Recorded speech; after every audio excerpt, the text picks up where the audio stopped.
672페이지 보시면요. 672페이지. 거기에서 행정질서벌 해서 2번 박스 중간에 있죠. 질서위반행위 규제법. 거기에서 아래쪽에 1조부터 조금 보도록 할게요. 1조. 목적. 목적은 넘어가시고. 그죠? 과태료다. 그리고 그 아래 2조 정의 보시면요. 1호부터 질서위반 행위란 여기서부터 좀 체크를 해두세요. 법률상의 의무를 위반하여 과태료를 부과하는 행위 했는데 그 법률상의 의무를 위반해서 이제 부과하는 거죠. 근데 그 법률에 뭐가 포함되냐면 괄호 안에 지방자치단체 조례를 포함한다 해서 조례도 이제 조례상의 의무를 위반해도 과태료 부과가 가능하다. 그 부분 체크해 두시고요. 근데 뒤에 또 단서가 있어요. 다만 다음 강목의 어느 하나에 해당하는 행위는 제외한다. 즉 이 법이 적용되지 않아요. 질서위반 행위 규제법상 과태료를 부과하지 않는 것들.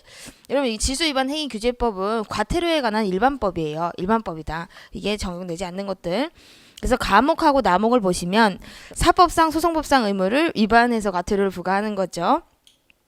요거는 이 법이 적용되지 않고 특별한 법들이 있어요. 민사소송법 같은 예를 들어서 뭐 증인으로 민사소송에서도 증인이 있겠죠. 형사소송에서도 뭐 증인이 있겠고 그러면은 그 증인이 출석 의무를 다하지 못했다. 그때 과태료를 부과하는 것은 민사소송법상의 과태료라든지 제재가 나가는 거죠. 그래서 이 사법상 소송법상 의무는 그런 특별법들이 있으면은 민사소송법 그러니까 형사소송법상의 증인이 불출석했을 때 과태료 부과하는 거 그건 이 법이 적용되지 않아요. 그리고 나목 보시면은 대통령령으로 정하는 법률에 따른 징계 사유 이렇게 되어 있는데 징계 사유에 해당해서 과태료를 부과하는 행위. 이거는 예를 들어서 직무명령을 받았는데 거부하는 경우 그때 이제 과태료를 부과한다. 여러분 과태료는 어느 법이든 거의 다 있다고 생각하시면 되세요. 그래서 이 직무명령 같은 거는 내부행위죠. 그러면 그 내부행위에 맞는 어떤 과태료 제재가 나가는 것이지 이 법이 적용되지 않는다. 그거 알아두시고요. 사법상 소송법상 징계사유 이런 것들은 이 법이 적용 안 돼요. 그리고 그 아래 2호, 3호 요거는 뭐 일반적인 정의하고 똑같으니까 넘어가시고 1호를 좀 잘 봐두세요. 그리고 그 아래 제3조 해서 법 적용의 시간적 범위 있고 오른쪽에 제4조 법 적용의 장소적 범위가 있어요. 그래서 이거는 형법하고 아주 유사하게 돼 있어요. 그래서 시간적 범위 잠깐 왼쪽 보시면 원칙적인 조문이 1항인데 질서위반 행위의 성립과 과태료 처분은 무슨 법? 행위시법에 따른다. 그러니까 이거는 법 개정이 있었던 거예요. 그래서 행위시와 재판시 사이에 법 개정이 있었던 거죠. 즉 또는 행위시와 처분시 사이에 법 개정이 있었던 거예요. 그때 어느 법을 기준으로 해서 과태료를 부과할 건지 요거죠. 이렇게. 요때 이제 행위를 했고 법 위반 행위를 했다는 거죠. 그리고 요때 과태료를 부과한다. 요 사이에 이제 법 개정이 있었다는 거죠. 그러면은 법 개정 전 법을 구법이라고 하고 법 개정 후 법을 신법이라고 하는데 이 구법인 행위시법을 적용해서 과태료를 부과할 건지 아니면 신법인 이제 이 과태료 부과시법을 처분시법을 적용해가지고 이제 그 과태료를 부과할 건지 문제가 되죠. 무슨 법이다? 행위시. 그죠? 구법인 행위시법을 적용한다. 요 부분. 이거는 우리가 옛날에 소급금지 원칙에서 했어요. 소급금지 원칙. 법이 언제 효력이 발생하는지 그거 하고 법 개정 시 어느 법을 적용하는지 그때 했었어요. 그거랑 똑같다. 이거 오른쪽에 2항하고 3항 요거는 묶으셔가지고 이게 출제가 그래도 좀 되는 부분이에요. 요거는 1항의 특별한 규정이라고 생각하시면 되세요. 이게 1항이 아니다. 이거는 2항 3항은 신법을 적용하는 예외예요. 그래서 2항을 보시면 질서위반 행위 후에 법률이 변경돼서 그 행위가 질서위반 행위에 해당하지 아니하게 되거나 이 말은 더 이상 처벌의 대상이 되지 않는다는 얘기죠. 또는 과태료가 변경되기 전에 법률보다 가볍게 됐다. 이것을 이제 앞에서부터 해당하지 않게 되거나 가볍게 된 때 이거는 행위자한테 유리하게 법이 바뀌었다는 얘기예요. 그러면은 그 바뀐 법을 적용한다는 얘기죠. 행위자한테 유리한 신법을 적용한다. 법률 특별한 규정이 없는 한 변경된 법률을 적용한다. 그러니까 변경된 법률이 신법이죠. 상대방한테 유리하게 바뀌었으면 유리한 법을 적용한다. 그거. 그리고 3항도 똑같은 취지예요. 차이점이 있다면은 2항은 질서위반 행위 후에 법이 바뀐 거고 3항은 질서위반 행위가 있고 과태료 부과 처분 후에 과태료가 확정된 후에 법이 바뀐 경우에요. 좀 시간적으로 좀 차이는 있는데 이것도 역시 경하게 바뀌었다, 그죠? 유리하게 바뀌었다. 그러면은 이제 그 신법을 적용한다, 그 얘기죠. 밑줄 친 부분 보시면은 과태료 재판이 확정된 후에 또는 과태료 처분이나 과태료 재판이에요. 이게 확정된 후 법률이 변경돼서 그 행위가 질서 위반 행위에 해당하지 않게 됐다, 그죠? 이게 유리하게 바뀌었죠? 아니하게 된 때에는 변경된 법률에 특별한 규정이 없는 한 과태료의 징수 또는 집행을 면제한다. 왜 면제하죠? 더 이상 해당하지 않잖아. 처벌의 대상이 안 되죠? 그러면은 더 이상 집행할 수가 없다는 얘기예요. 집행할 수가 없다. 일단은 과태료 부과 처분이 확정이 됐어요. 확정이 됐는데 집행이 안 된다는 얘기. 아셨죠? 그 부분. 아까는 이 항은 요거는 변경된 법률, 그죠? 과태료 처분이 안 되겠죠? 안 되거나 경하게 되겠지. 근데 요거는 과태료 처분이 있고 법이 유리하게 바뀌었으니까 집행이 안 된다는 얘기예요. 집행이. 그죠? 그거. 잘 보시고 그다음에 4조 그래서 장소적 범위 1항을 보시면 이게 원칙이에요. 이것도 1항. 이 법은 대한민국 영역 안에서 질서 위반 행위를 한 자에게 적용된다 해서 대한민국 영역 안에 있는 내국인 외국인 불문하고 다 이 법이 적용된다는 얘기예요. 과태료에 관한 일반법. 속지주의예요. 속지주의 이거는. 그러니까 대한민국 영역 안에 있는 모든 내외국민한테 적용되기 때문에 이거는 속지주의라고 해요. 속지주의. 이 땅을 밟고 있는 모든 사람한테 법이 적용되니까. 그리고 2항하고 3항은 좀 예외 조문이에요. 그래서 2항 대한민국 영역 밖에서 바뀌죠. 밖에서 질서 위반 행위를 한 대한민국 국민에게 적용한다. 이 법을. 이거는 속인주의야. 속인주의. 그죠? 네. 밖에서 이제 밖에 있는 우린 내국인한테 적용하니까요. 속인주의. 그리고 3항 보시면 이 법은 대한민국 영역 밖에 있는 대한민국 선박 또는 항공기 안 대한민국의 선박 또는 항공기 아니에요. 안에서 질서 위반 행위를 한 외국인에게 적용한다. 이거는 여러분 이거 대한민국의 선박 항공기죠. 이거는 우리나라 영토의 연장이라고 생각하시면 되세요. 그러니까 이 안에 있는 외국인한테도 적용을 한다. 이렇게 이해를 하시면 된다. 이것을 갖다가 좀 어려운 말로 기국주의라고 해요. 기국주의. 이건 형법하고 아주 유사하게 돼 있는 거예요. 기국주의. 기. 근데 안 중요해. 안 중요해. 그러니까 속지주의. 이런 속지주의가 원칙이에요. 그렇죠? 그런 거고 3조가 더 중요해요. 그리고 5조하고 6조, 7조를 별표를 쳐주세요. 그러면 5조, 6조, 7조. 5조는 진짜 중요해요. 여기 이거 헷갈릴 수가 있다. 안 보면. 다른 법률과의 관계는 이거는 이 질서 위반 행위 규제법하고 다른 법하고 내용이 모순되면은 어떤 법을 적용해야 되냐 이게 문제가 되는 거예요. 어떤 법이 적용될까? 일반적으로 생각했을 때는 이게 일반법이니까 특별법이 있으면 특별법이 적용되는 거 아닌가 이럴 수가 있죠. 근데 이 법이 적용돼요. 그러니까 예외야. 되게 중요한 거죠. 보시면은 밑줄 친 부분 과태료의 부과 징수, 재판 및 집행 절차에 관한 다른 법률의 규정 중에 이 법 규정에 저촉되는 것은 이 법으로 정하는 바에 따른다 해서 이 법 거기다가 체크해 두시고 다른 법이 아니에요. 다른 법이 아니다. 이 법이 적용된다. 그래서 질서 위반 행위 규제법이 적용된다는 거.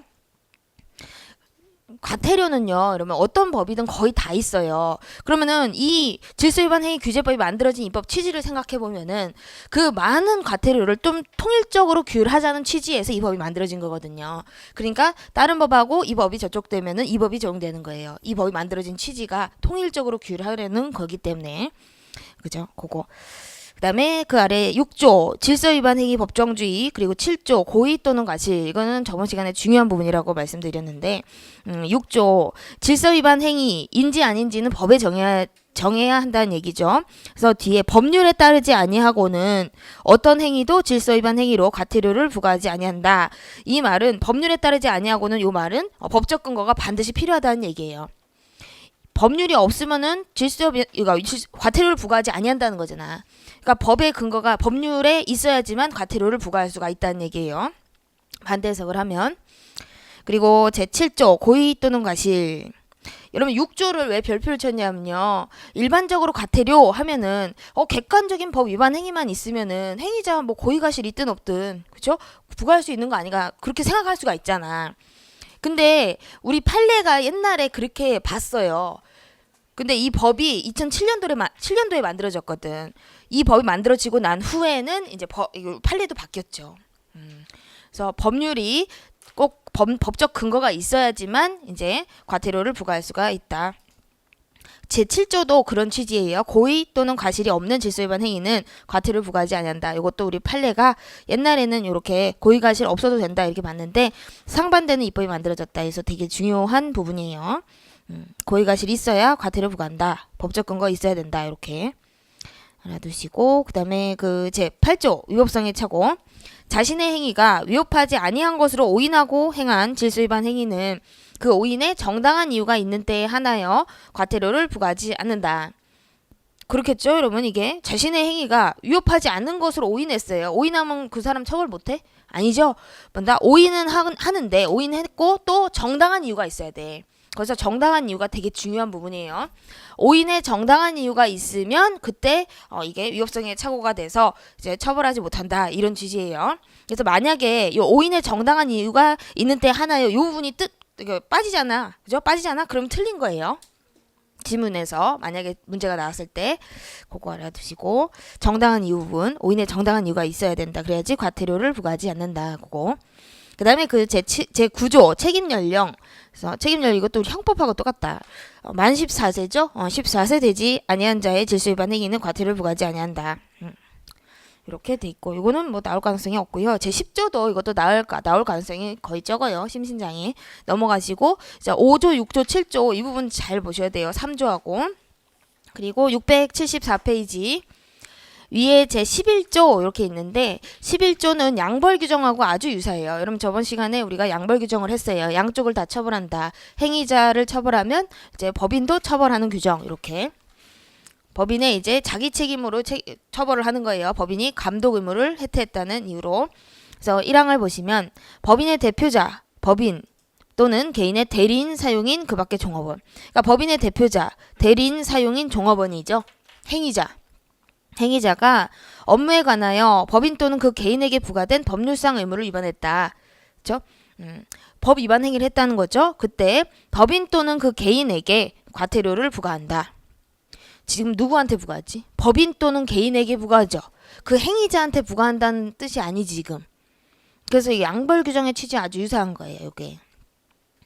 그 두 번째 지문을 잠깐 보시면요. 여러분 그 아래쪽에 2017년 국가직 구급지문 질서위반 행위 규제법상 개인의 대리인이 업무에 관하여 그 개인에게 부과된 법률상 의무를 위반한 때에는 행위자인 대리인에게 과태료를 부과한다. 그러면 틀린 거예요. 행위자인 대리인이 아니라 개인한테 부과하는 거예요. 개인. 그쵸? 사용자하고 종업원 생각하면 되잖아. 그죠? 사장님하고 종업원 생각하면 되잖아. 사장님이 법인이 아니잖아. 그죠? 개인이잖아, 개인. 그러니까 그 개인이 대리인을 고용해서 어떤 뭐 일을 한다거나 종업원을 둔다거나 그러면은 그 종업원이 잘못했다. 그러면은 이 사장님 그리고 법인 이런 개인한테 부과한다는 얘기 아셨죠? 요거 좀 착각하시면 안 돼요. 그리고 그 제12조 하고 13조 요것도 좀 특이한 조문이죠. 12조 보시면은 다수인의 질서위반 행위 가담 이거는 다수인이 질서위반 행위를 한 거고요. 그리고 제13조 요거는 수개의 질서위반 행위 처리 이렇게 돼 있죠. 요거는 한 명이 수개의 질서위반 행위를 한 거예요.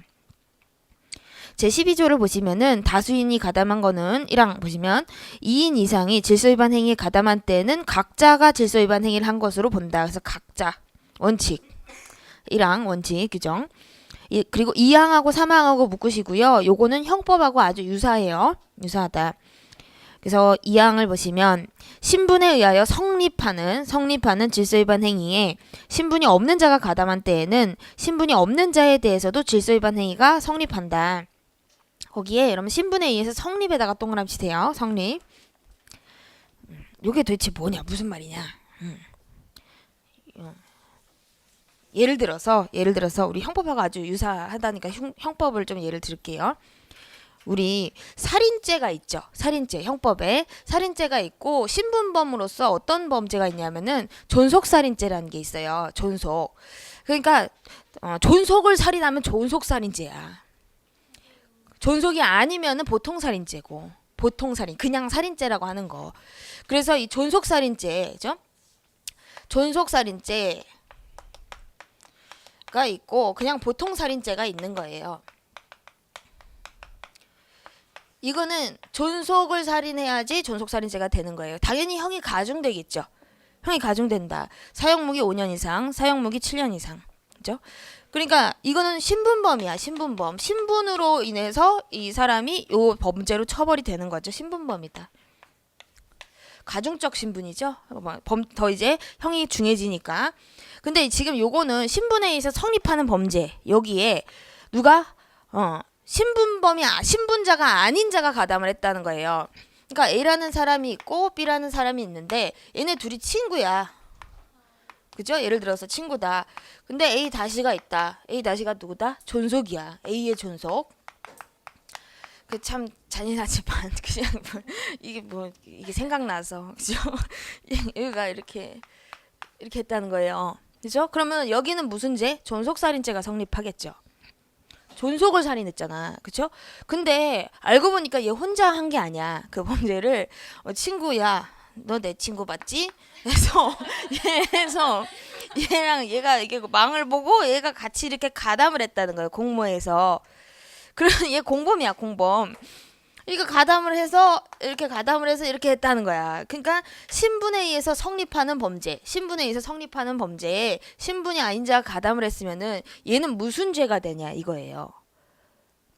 그죠?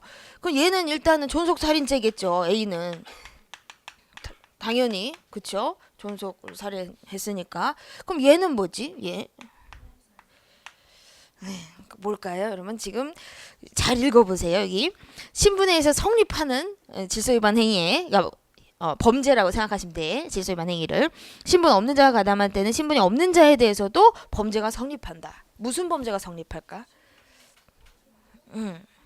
얘가 존속살인죄가 돼요. 신분은 연대돼. 연대. 공범이잖아. 가담했죠? 얘네 둘이 공범이야. 공범. 그죠? 그러면은 얘가 죄가 성립이 된 자의 성립. 죄명. 죄명이 성립이야. 성립. 죄명은 얘도 존속살인죄예요. 근데 좀 억울할 것 같지? 그쵸? 얘는 근데 얘 존속은 아니잖아. 그냥 망만 봤어. 아니 망만 봐도 처벌돼. 처벌돼. 망보면 안 돼? 망보면 안 돼? 진짜예요? 아니 처벌되는데 좀 억울할 거잖아. 사형무기 7년 이상인데. 그죠? 나 원래 이게 아니면 사형무기 5년 이상인데. 근데 뭐 그게 뭐 상관이 있어. 이런 거 아면 안 되잖아. 그죠? 근데 사망을 보시면요. 사망. 신분에 의해서 과태료를 감경 또는 가중하거나 과태료를 부과하지 아니한 때. 여러분 부과하지 아니한 때는 면제 거기다 써놓으세요. 면제되는 때에는 그 신분의 효과 동그라미 효과 신분의 효과는 신분이 없는 자에게는 미치지 않는다. 그래서 여러분 지금 이거는 그 과태료 이것을 그러니까 형벌이라고 생각하시면 되죠.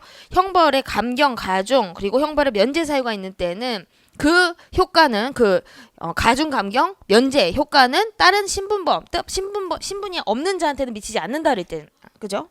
그 뭐죠? 옆에다가 여러분 거기다가 책임 개별화 그렇게 써놓으세요. 책임 개별화. 그리고 위에 이항은 신분 연대 이렇게 써놓으시고 신분은 이렇게 연대되는데 처벌. 실제 처벌은 얘는 당연히 존속살인죄겠지. 그렇죠? 근데 얘는 뭐다? 보통살인죄로 처벌돼요. 그러니까 양형은 사형무기 5년 이상을 기준으로 한다는 거야. 얘는 당연히 존속살인죄고 얘는 보통살인죄로 처벌이 돼요. 왜? 이게 지금 가중적 신분이거든. 신분범이기도 하지만 가중적 신분이에요. 근데 감경적 신분도 있긴 있어요. 근데 이거는 존속이기 때문에 이건 가중적 신분이다. 그렇기 때문에 이게 만약에 신분 자체가 가중적 신분이다. 그러면은 요때 이제 얘는 신분을 이게 신분의 효과를 이어받지는 않아요. 이거는 책임 개별하다. 책임 개별화. 양형의 기준 생각하시면 되고 실제 처벌받는 기준 이거는 신분 연대. 참 이게 이론적인 부분이에요. 여러분 이론적인 부분이다. 신분은 연대되는데, 그죠? 신분. 근데 이게 만약에 과태료가, 그죠? 가중되거나 이제 감경되거나 면제된다, 그죠? 이런 사유가 있다. 그러면 그 사유 자체는 이제 개별적으로 이제 판단을 한다는 얘기예요. 참 이런 거 나오면 안 된다. 무슨 형법도 아니고, 그쵸? 과태료도 그러니까 이렇게 신분적인 것들이 있고 신분이 없어도 이제 과태료 부과할 수 있는 게 있고 신분도 가중적 신분이 있고 감경적 신분이 있고 면제가 되는 신분도 있다는 얘기예요. 여러 가지 그렇죠? 보시고 그다음에 제 13조 그래서 1항하고 2항 요것도 이제 형법이에요. 형법. 그러니까 이거 다 보면은 아시겠지만 여러분 형법을 거의 차용해 왔다. 차용해 왔다. 계속 형법이라 그랬잖아 내가. 그렇죠? 1항을 보시면요. 하나의 행위가 여기는 포인트 하나의 행위예요. 하나의 행위. 그리고 2항은요. 그 1항의 경우를 제외하고 2 이상의 질서 위반 행위가 경하고. 그러니까 이거는 둘 이상의 행위고 이건 한 사람이 하는 행위라고 그랬죠? 한 사람이 1항 하나의 행위를 한 거고 한 사람이 2항은 두 개의 행위를 한 거예요. 그래서 1항을 보시면 하나의 행위가 둘 이상의 질서 위반 행위에 해당하는 경우 각 질서 위반 행위에 대하여 정한 과태료 중 가장 중한 동그라미 치세요. 가장 중한 과태료를 부과한다. 가장 경한이 아니다. 우리가 맨날 뭐 비례원칙 하니까 뭐 최소 침해성 막 이러잖아. 그죠? 가장 중한 걸로 이제 처벌이 돼요.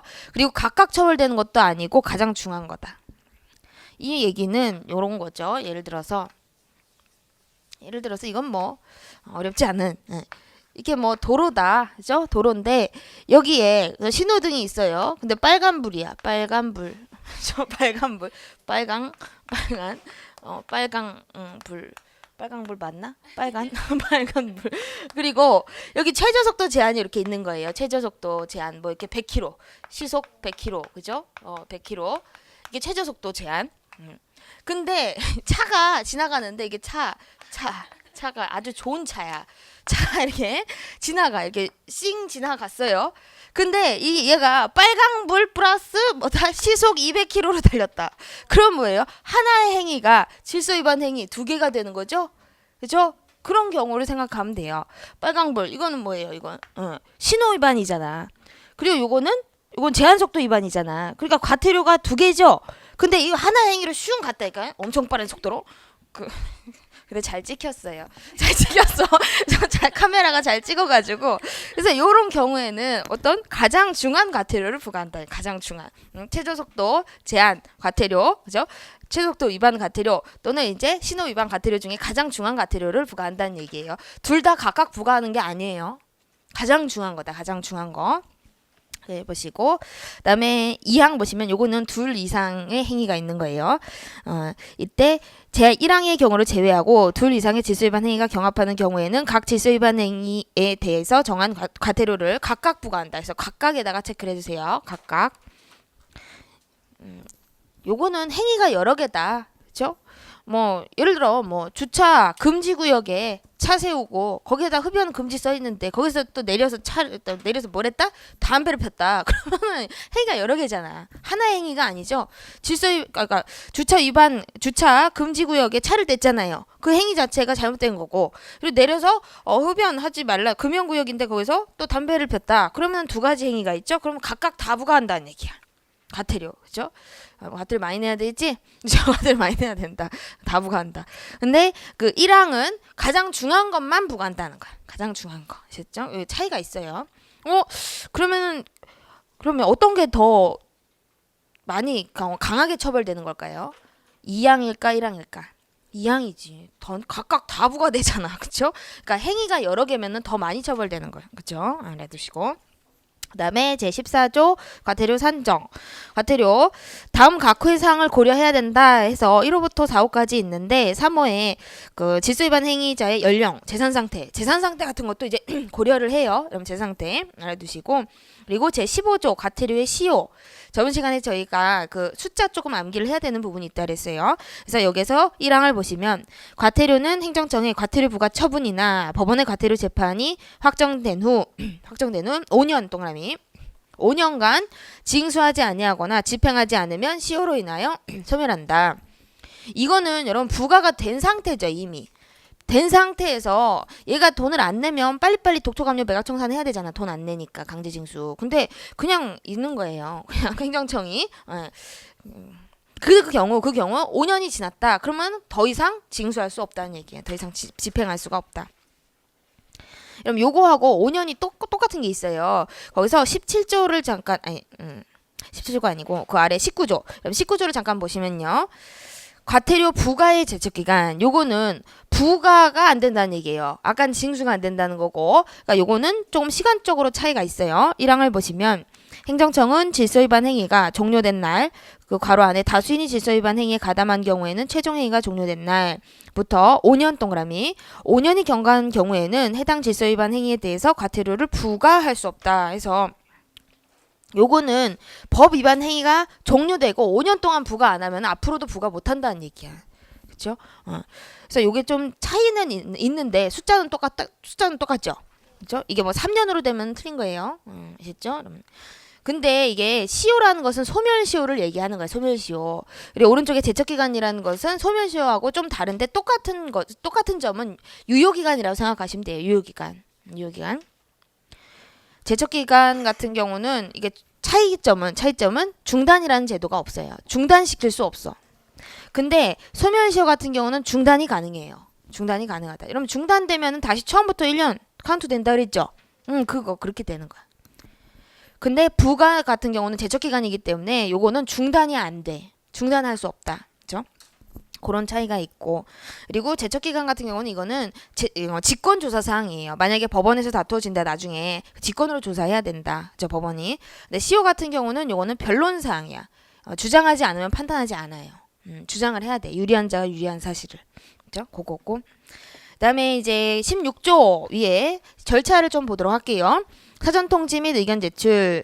일단은 여러분 과태료 부과처분을 하기 전에는 사전통지를 해줘야 돼요. 그리고 의견 진술의 기회를 줘야 된다. 1항 보시면 행정청이 질서위반 행위에 대하여 과태료를 부과하고자 하는 때는 미리 동그라미 치시고 미리 당사자에게 그 다음 줄 통지하고 미리 통지도 체크하시고 그러니까 사전통지잖아. 미리 통지하고 10일 이상 기간을 정하여 의견을 제출할 기회를 줘야 된다. 그래서 10일이에요. 거기도 체크하시고요. 10일 조금 암기를 해주시면 좋겠다. 이게 숫자를 좀 암기해야 될 부분이 있어요. 이 경우 지정된 기일까지 의견 제출이 없는 경우에는 의견이 없는 거 당연히 의견이 없는데 있는 것을 볼 수는 없지. 이건 틀리게 안 낼 거야. 그래서 10일 이상 좀 알아두시고 그 다음에 제17조 이제 부과를 하죠. 사전통지 의견 제출 기회 줬으면은 부과 1항을 보시면 행정청은 16조의 의견 제출 절차를 마친 후 서면으로 괄호 건너뛰시고 읽으세요. 서면으로 과태료를 부과해야 된다. 원칙이 서면이에요. 근데 괄호 안에 좀 예외가 있다. 당사자가 동의하는 경우에는 전자문서를 포함한다. 그래서 이메일도 가능해요. 이메일로 과태료 부과도 가능하다. 근데 문제는 동의를 해야 돼.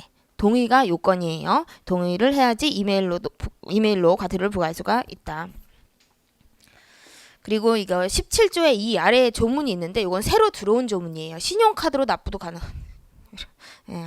나올 가능성이 뭐 많진 않아요. 그다음에 18조 보시면 자진납부 거기다 체크하시고 자진납부자는 이제 감경될 수가 있어요. 과태료 감경해줄 수가 있다. 1항을 보시면 행정청은 당사자가 의견 제출 기한 이내에 과태료를 자진납부하고자 하는 경우에는 뒤에 이제 과태료를 감경할 수 있다. 그래서 감경할 수 있다죠? 해야 한다는 아니에요. 그러니까 임의적 감경이다. 임의적 감경. 그렇죠? 의견 제출 기한 아까 10일 준다 그랬죠? 그때 이제 자진납부하면 감경받을 수도 있어요. 그리고 19조 뭐 제척기간 우리가 했고 넘어가시고 20조 대단히 또 중요한 조문이죠. 별표를 쳐두시고 이의제기. 그래서 행정청 1항 행정청이 과태료 부과에 불복하는 당사자 이제 부과를 한 거죠. 불복을 하는 거죠. 당사자는 과태료 부과 통지를 받은 날부터 60일 동그라미 이거 진짜 중요해요. 여러분 이게 이 법에서 제일 중요한 숫자가 60일. 60일 이내에 해당 행정청에 서면으로 이의제기할 수 있다. 그래서 이의제기 기간은 60일이에요. 60일. 제일 많이 출제가 됐고 그리고 이의제기는 서면으로 해야 돼요. 서면. 그래서 구두로 되지 않는다. 꼭 알아두시고요. 이게 차이점이 우리가 예전이 아니지. 저번 시간에 통고처분했어. 통고처분은 이의제기를 안 하지. 불복을 한다. 그럼 가만히 있으면 고발해줘요. 고발해주면 거기 가서 다투면 되잖아. 그러니까 요것도 이렇게 출제가 될 수가 있어요. 60일 이내에 이의제기하지 않으면 법원에서 이제 재판받게 된다. 이렇게 나오면 틀린 거야. 이의제기를 해야 돼. 이거는 이의제기를 안 하면 어떻게 돼요? 강제징수돼. 아셨죠? 이건 이의제기를 해야 돼. 아까 통고처분은 이의제기 안 해도 그냥 고발해줘. 근데 요거는요, 그러니까 고발이라는 것은 형사처벌이잖아. 그죠? 그는 형사법원으로 가는 거고, 이거는 비송이에요, 여러분. 비송. 과태료 재판, 쉬운 재판이야. 그래서 요거는 이의제기를 해야 돼요. 안 그러면 그냥 징수해줘. 징수해버려. 아셨죠? 알아두시고. 넘어가시고요. 통고처분하고 헷갈리게 나올 수가 있다. 그리고 676페이지 맨 위에 2항 요거는 통고처분하고 똑같아요. 똑같다. 그래서 제1항에 따른 이의제기가 만약에 있다. 없는 경우 아니다. 그죠? 있는 경우에는 행정청의 과태료 부과처분은 그 효력을 상실한다. 그렇기 때문에 이 과태료 부과처분은 처분성이 없어요. 처분성이 없다. 이게 부과처분 자체가 없어지거든. 왜? 과태료 부과한 행정청은 나중에 뒤로 빠지고, 그죠? 14일 이내에 곧 나오는데 14일 이내에 이 행정청이 법원에다가 통보를 해요. 과태료 재판을 해달라고 법원에. 그러면 그때 과태료 재판을 해줘. 그런 특별한 불복 조치가 있기 때문에 처분성이 없다. 정지 아니에요. 그럼 정지가 아니라 상실되는, 아예 없어진다. 이렇게 보시고 그 아래쪽에 21조 이제 법원에 통보를 해요. 이의제기를 하면은 1항을 보면 제20조 1항에 따른 이의제기를 받은 행정청은 이의제기를 받은 날부터 14일 거기다 동그라미 치시고요. 14일 이내에 이에 대한 의견 그리고 서류, 증빙서류 첨부해서 관할 법원에 통보해야 된다. 이렇게 통보 제도가 있다. 통보를 해야지 법원이 과태료 재판을 해줘요. 그거 됐고 그 다음에 그 아래쪽에 22조 질서 위반 행위 조사할 수 있다. 뭐 이렇게 규정이 있는데 1항만 조금 보시면 되세요. 행정청은 질서 위반 행위가 발생하였다는 함정 의심이 있어서 조사가 필요하다고 인정할 때는 다음 조치를 취할 수 있다 해서 1호하고 2호 뭐 이렇게 참고인 출석 뭐 이렇게 해가지고 진술을 들을 수 있다 이런 거 있다. 그죠? 의심이 있으면 이렇게 조사할 수 있다는 거죠. 그 다음에 23조 자료 제공 요청도 할 수 있고요. 그리고 677페이지 넘어가시면 위에 24조 있죠? 안 낸 경우 어떻게 되냐? 지연 이자가 붙어요. 과태료 안 내면. 위에 가상금 이렇게 있는데 거기에 여러분 가상금 지연 이자 이렇게 써놓으세요. 지연 이자예요. 요 가상금은 지연 이자다. 과태료도 이자가 붙는다. 이자가. 그래서 1항을 보시면 행정청은 당사자가 납부기한까지 과태료를 납부하지 아니한 때에는 체납을 했다는 거죠. 그럴 때에는 납부기한 경과한 날부터 체납된 과태료에 대해서 100분의 3 거기다가 체크를 꼭 해두세요. 100분의 5가 아니에요. 그럼 옛날에 100분의 5였거든요. 그래서 이게 3으로 깎였어요. 그래서 100분의 3에 해당하는 가상금을 징수한다. 이거는 우리 국세징수법하고 똑같아. 100분의 3 이거는 국세징수법 똑같아요. 그리고 2항은 요거는 가상금이 붙었는데도 계속 안 내잖아. 그러면 중가상금이 또 붙어요. 가상금에 또 가상금이 붙는다. 그래서 체납된 과태료를 납부하지 않는다. 계속 납부를 안 한다. 그러면은 납부기한 경과한 날부터 매 1개월이 경과할 때마다 체납된 과태료의 1000분의 12 거기다가 체크해주고 이거는 틀리게 나온 적은 없어요. 1000분의 10에 상당하는 가상금을 제1항에 따른 가상금에 가산해서 징수한다. 이거는 중가상금이라고 하는 거죠. 이자를 한 번 더 붙이는 거 그거 알아두시고 그 다음에 그 아래쪽에 24조의 2 상속재산에 대해서 집행할 수가 있다. 그러니까 과태료는 상속이 되기 때문에 집행이 가능하다는 얘기예요. 상속재산이 있으면은 과태료는 상속이 된다. 채무다 하나에. 그래서 이것도 집행할 수가 있다. 항상 이게 상속이 되는지 양도가 되는지 그런 거는 일신전속적인지 아닌지를 기준으로 생각하시면 되세요. 일신전속적인 의무다. 행정청이 어떤 의무를 나한테 부과했는데 그게 일신전속적이다. 그러면 상속이나 양도할 수가 없어요. 우리 과태료 상속 가능하죠? 압류도 상속되고 우리가 뒤에 나올 과징금 같은 거 다 상속이 돼요. 금전 채무기 때문에. 근데 이행강제금 된다 그랬어요. 안 되죠? 그거랑 꼭 비교를 해두셔야 돼요. 이행강제금은 상속이나 양도가 안 되는 일신전속적인 의무다. 이행강제금 지급 의무, 그죠? 그거는 일신전속적. 그래서 여기 조문을 보시면요. 1항 과태료는 당사자가 과태료 부과 처분에 대하여 이의를 제기하지 아니한 채 제20조 1항에 따른 기한이 종료한 후 사망했다. 20조 1항이 아까 되게 중요한 숫자가 있다 그랬는데 이의제기 기간 60일. 60일이 종료한 후 사망을 한 거예요. 이의제기 안 하고. 그러면 그대로 이제 확정이 되죠. 그러면은 과태료 내야 돼, 안 내야 돼? 내야 되지. 이의제기 못했잖아. 사망했죠. 그러면은 그 상속재산에 대해서 뭐 할 수 있다? 집행할 수가 있다는 거죠. 상속재산. 그리고 그래 이제 24조의 3. 여러분 이것도 새로 들어온 조문이에요. 새로 들어왔다. 이번에 과태료를 갖다가 징수하는 거 유예해 줄 수가 있어요. 유예해 줄 수가 있어요. 그래서 1항을 보시면 중간에 다음 각호의 어느 하나에 해당해서 과태료를 이렇게 가로가 너무 길지? 과태료를 납부하기가 곤란하다고 인정되면 1년의 범위에서 뒤에 과태료의 분할 납부기일의 연기를 결정할 수가 있다. 거기서 여러분 1호부터 9호까지가 있는데 1호 뭐 이렇게 국민기초생활보장법에 따른 수급권자 대충 어떤 건지 알겠지? 기초생활수급권자 이런 사람들 그죠? 이건 뭐 할 수 있다? 징수를 유예해 줄 수가 있다. 분할해서 납부하게끔 할 수가 있다는 거죠. 그리고 뭐 이렇게 3호 보시면 장애인복지법에 따른 장애인 4호에 본인 외에는 가족을 부양할 사람이 없는 사람 이런 사람들은 이렇게 유예받을 수가 있어요. 분할 납부할 수도 있고 그리고 그 아래에 4항, 맨 마지막에 4항이 있는데 행정청은 제1항에 따른 징수 유예 기간 중에는 그 유예한 과태료 징수금에 대하여 가상금, 중가상금, 징수 또는 체납 처분을 할 수 없다. 여러분 너무 당연하게 징수 유예해주고 이자 붙여? 너 왜 안 냈어? 너 왜 안 냈어? 징수 유예해주고서 너 유예 기간 동안 너 계속 안 내네? 가상금, 중가상금 알아? 막 이래? 이상하잖아. 그쵸? 여기서 뭐 할 수 없다? 가상금 징수 이런 거 할 수가 없다. 가상금 먹이면 안 된다는 얘기 넘어가시고요. 이제 거의 다 왔어요. 678페이지에 위에 4번 재판 집행 이렇게 있어요. 이제 여러분 법원으로 가는 거예요. 통보를 한다 그랬잖아. 14일 이내에. 그렇죠? 이의제기하면은 행정청이. 그럼 법원으로 가면은 관할법원이 어디로 가냐. 그래서 25조 보시면요. 과태료 사건은 다른 법에 특별한 규정이 있는 경우를 제외하고는 당사자 거기다가 동그라미 치시고요. 당사자의 주소지 지방법원 또는 그 지원 관할로 한다. 그럼 당사자가 누굴까? 국민이겠죠? 원래는 여러분 이게 취소소송 우리가 할 건데 취소소송에서 관할법원은 행정청 피고 행정청 소재지 법원이 돼요. 피고 행정청 소재지 법원이라고 원래가. 근데 지금 요거는 과태료죠. 이거는 국민이 있는 주소지야. 그죠? 그래서 차이가 있어요.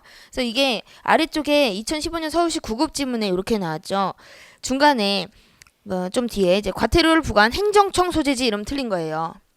원래는 행정청 소재지야. 취소소송 제기할 때는 국민이 취소소송을 제기한다. 처분을 취소해달라. 소송 제기하죠. 그때는 이제 행정청 소재지 법원에 제기해야 돼요.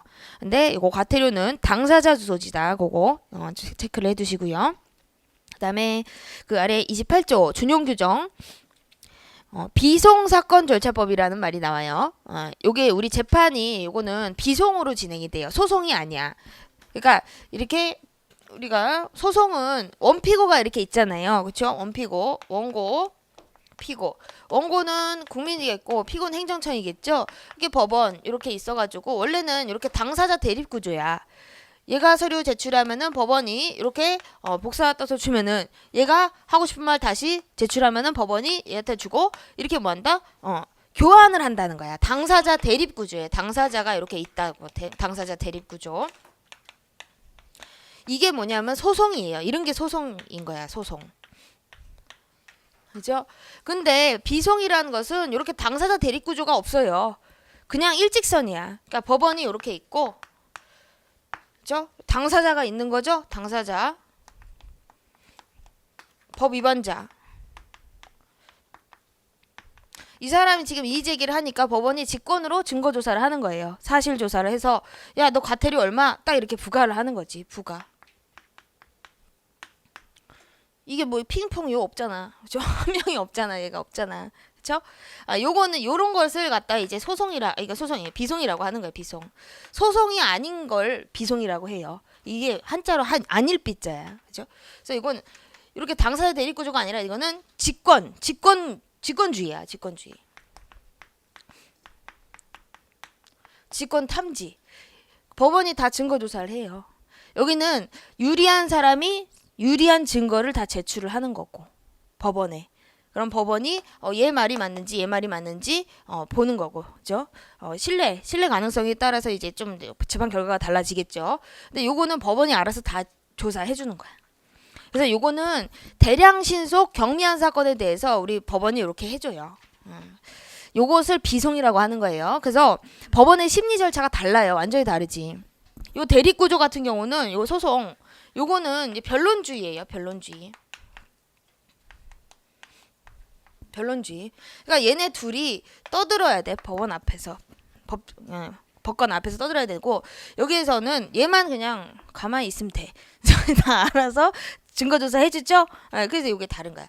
요건 변론주의, 요거는 직권주의다. 직권으로 다 해준다. 그죠? 비송하고 소송의 차이점이에요. 이런 차이가 있다. 그래서 요것도 과태료 대량 신속 반복, 그죠? 대량 신속 반복한 경미한 사건들 이렇게 비송으로 가요. 소송이 아니다. 그래서 요게 특별한 법이 비송과 관련해서 비송사건 절차법이라는 규정이 있어요. 그래서 요거는 그 다음 줄 중간에 요 규정은 과태료 재판에 준용한다 이렇게 돼 있어요. 그래서 과태료도 비송이에요. 비송.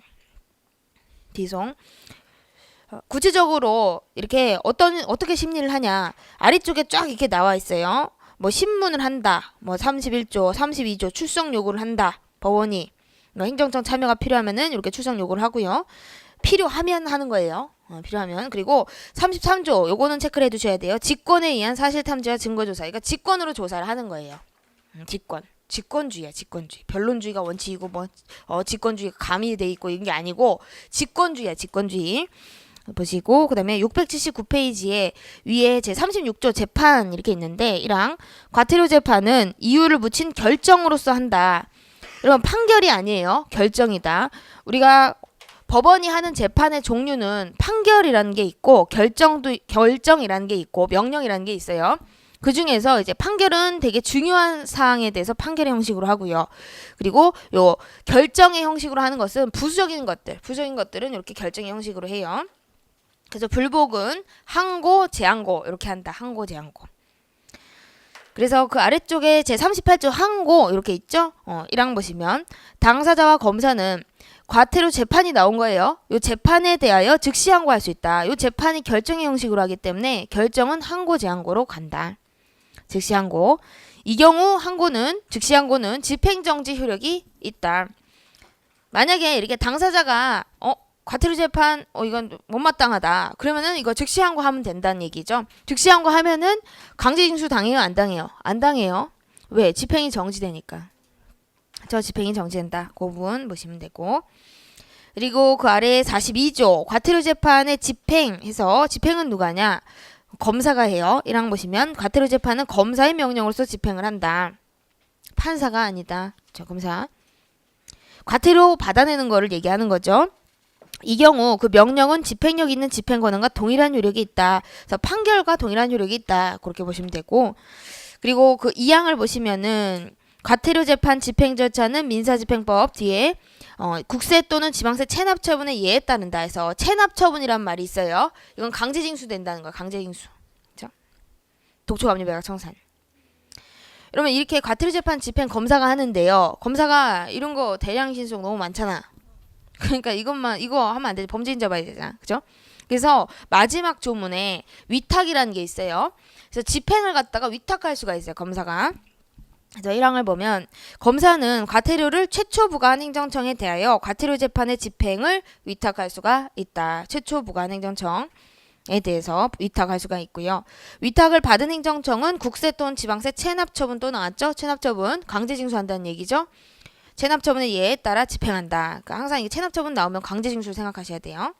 그리고 넘어가시면 680페이지 맨 위에 2항 보시면 지방자치단체의 장이 제1항에 따라 집행을 위탁받은 경우 단체장이 위탁을 받았다. 그러면은 그 집행한 금원은 당의 지방자치단체 수입으로 한다. 그래서 국고가 아니에요. 만약에 단체장이 위탁을 받아서 이제 강제징수를 한다. 그러면 강제징수한 금액은 그거는 지방자치단체로 이제 가는 거죠. 그 지자체로. 다 봤네. 그죠?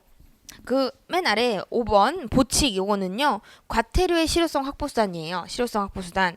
뭐 과태료를 계속 안 낸다. 그러면은 그 52조에 관어사업을 제한할 수가 있어. 관어사업.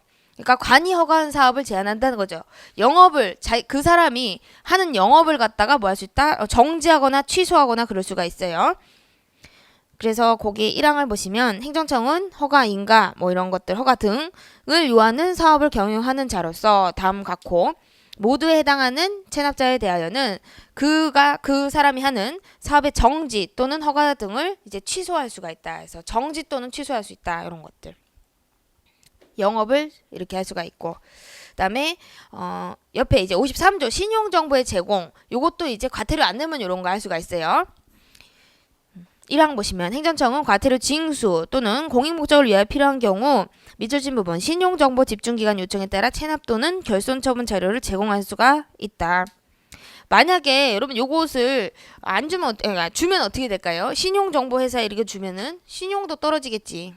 그렇죠? 국가나 지자체가 이렇게 과태료 안 낸 것도 이렇게 정보를 제공할 수가 있다는 거죠. 그렇죠?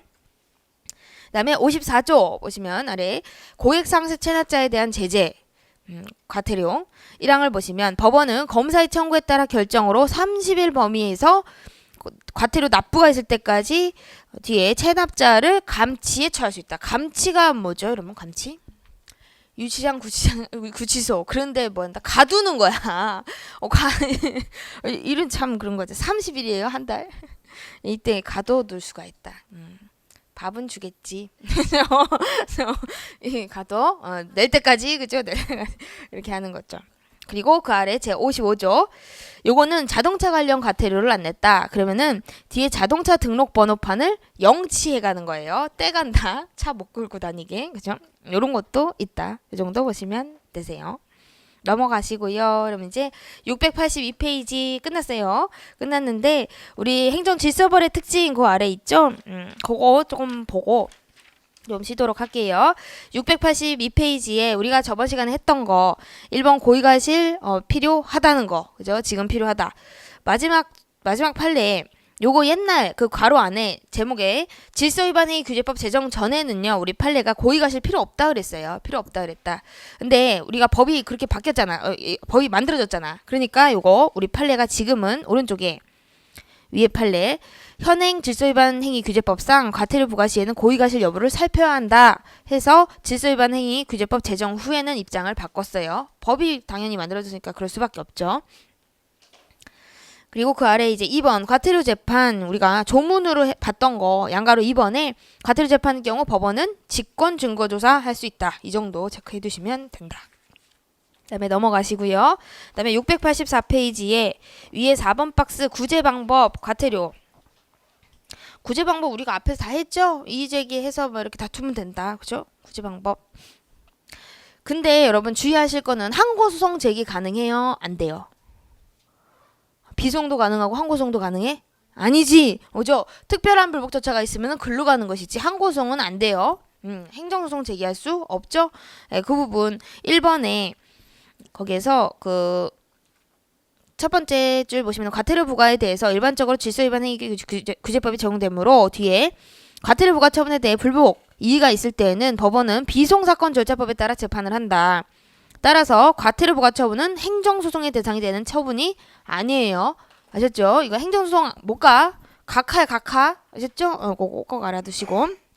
그리고 그 아래 판례 제목만 중간에 보셔도 조례에 기한 과태료 부과 처분, 그죠? 조례상의 의무를 위반해도 과태료 부과할 수 있죠. 조례 포함된다고 그랬잖아, 그죠?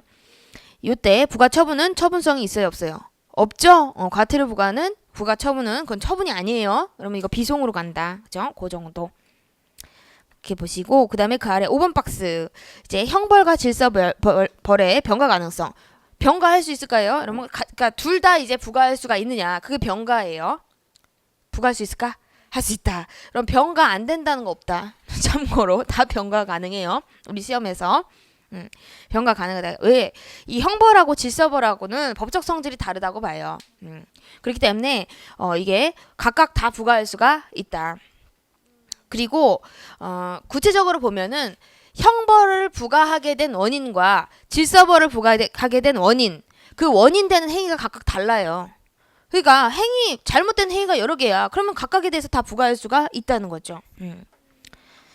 그래서 일단은 그 2번 아래쪽에 보시면은 판례는 굵은 것이 과태료와 행정형벌은 성질이나 목적을 달리하는 별개의 것이다. 그래서 과태료 부과 후 형사처벌해도 일사부재리 원칙에 위배되지 않는다.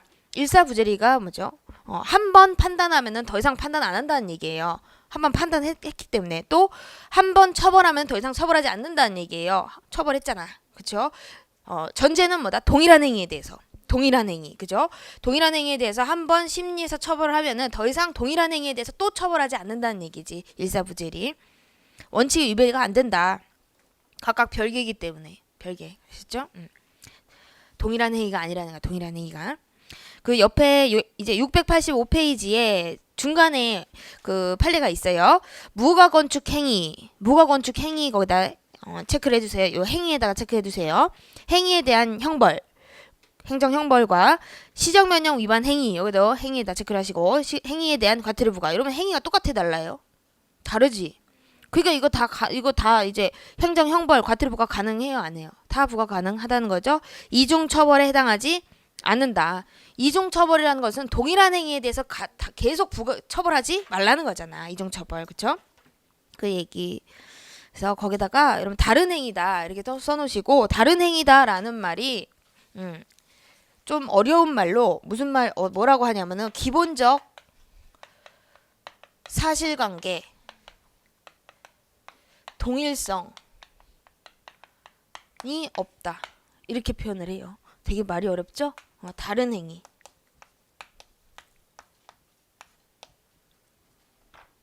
기본적 사실관계 동일성이 없다. 이렇게 표현을 해. 다른 행위라는 것을. 동일성이 없는 행위다. 동일성이 없는 행위. 그러니까 동일성이 없으니까 이게 다른 행위라는 얘기예요. 기본적 사실관계 동일성이 없는 행위는 다른 행위다. 그래서 요 얘기, 그 얘기죠. 그래서 그 끝에서 거기 끝에서 네 번째 줄 보시면은 그 본문에 처벌 내지 제재 대상이 되는 기본적 사실관계로서의 행위를 달리하는 것이다. 동일성이 없다. 그러니까 요거는 끝에서 두 번째 줄 맨 뒤에 이중 처벌이라고 할 수가 없다. 여러분 우리가 헌법에 이중 처벌 금지 원칙이 있거든요. 그리고 이중 처벌 금지 원칙이라는 거는 동일한 행위에 대해서 계속 처벌하지 말라는 거잖아요. 근데 그 처벌이 뭐냐면은 형벌이에요. 동일한 행위에 대해서 형벌을 계속 부과하지 말라는 거야. 근데 지금 과태료는 형벌이야? 아니잖아. 거기서 여러분 첫 번째 줄 본문에 밑줄 친 부분 헌법 여기서 정한 이중처벌 금지 원칙은 동일한 행위에 대해서 국가가 형벌이야 형벌. 형벌권을 거듭 행사할 수 없도록 함으로써 신체의 자유를 보장하기 위한 거다. 이렇게 돼 있죠. 뒤에. 그러니까 그 처벌은 원칙적으로 범죄에 대한 국가 형벌이에요. 형벌. 형벌권 실행에서 과벌을 의미하고 국가가 행하는 일체의 제재나 불이익처분 모두가 그에 포함된다고 할 수는 없는 거다. 그래서 이거 동일성도 없잖아. 그렇죠? 행위 동일성도 없고 그리고 과태료는 형벌이 아니잖아. 그러니까 이중처벌 원칙에 금지 원칙에 이게 저촉되지 않는다는 거죠. 그리고 그 마지막 판례도요. 똑같은 거예요. 그러면 임시운행 허가기간을 넘어서 무등록 차량을 운행했다. 요거는 여러분 법에 어떻게 돼 있냐면요. 임시운행 허가기간을 넘어서 운행을 하죠. 그러면 과태료 처분의 대상이 돼요. 과태료 부과의 대상. 임시운행 허가기간. 그러니까 임시번호판 생각하면 돼. 임시번호판 기간이 있을 거 아니에요. 언제부터 언제까지 달고 다녀도 된다. 임시번호판. 근데 그 기간을 넘고 계속 임시번호판 달고 다니는 거야. 그럼 과태료 부과 처분의 대상이 돼요. 그리고 무등록 차량을 운행했다. 이거는 여러분 등록을 안 한 차잖아. 자동차 등록을 안 했어요. 그러면 요거는 뭐냐면 형벌의 대상이 돼. 벌금 같은 거. 그러니까 여러분 임시운행 허가기간 넘어서 운행한 행위와 그리고 자동차 등록을 안 한 행위 똑같아요? 달라요. 다른 거다. 그래서 요거 두 개 다른 행위잖아. 그러니까 각각 다 부과할 수가 있죠. 그리고 이중처벌도 아니지. 그렇게 보시면 돼요. 똑같은 거다.